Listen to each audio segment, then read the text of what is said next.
everybody. We're in the backyard at Mr. Wise's rental side of his property, and you're going to see a couple of themes get carried from the rental side over to his personal residence as well.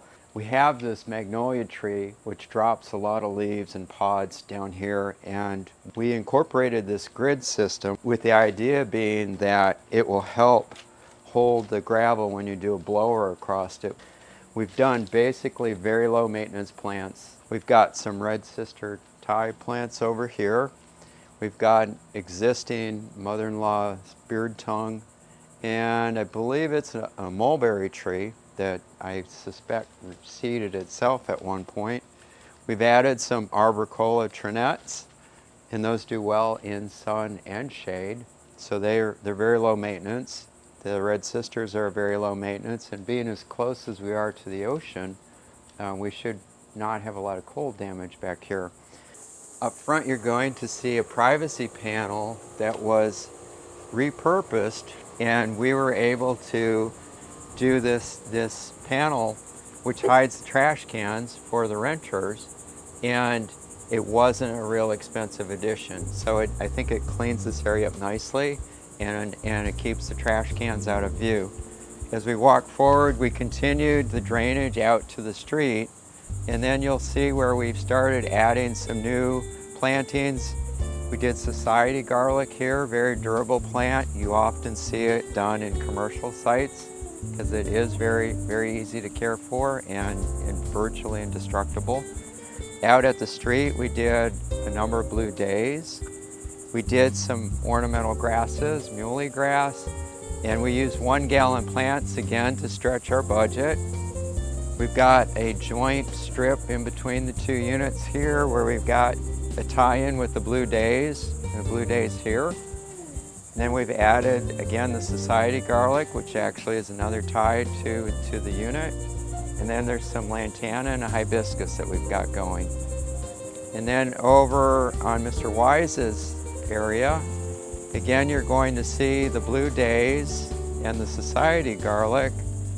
And then Mr. Wise's wife likes butterflies and bees, so we did a number of flowering plants that are bee and hummer attractors. So we've got some mystic spire salvia.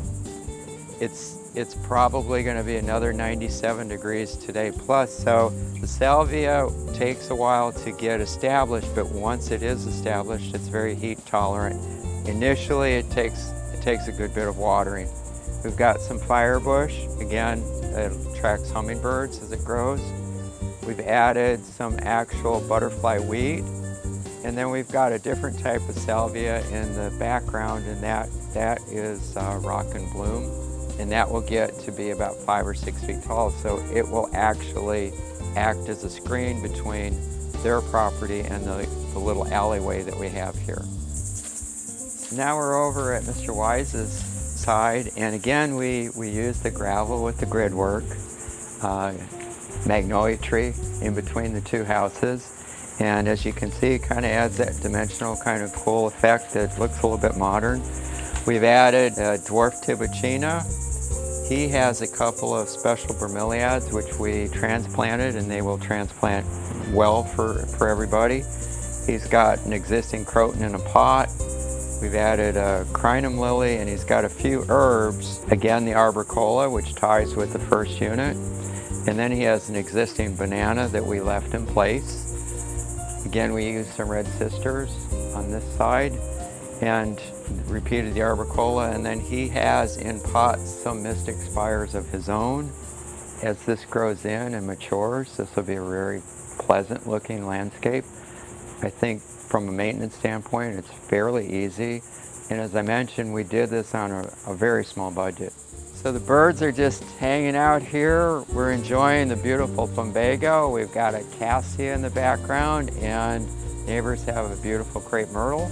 And we're all jiving with the color coordination of the birds. And as I like to say, this yard is now flamingo worthy. Thank you for stopping in, and check us out on the next one.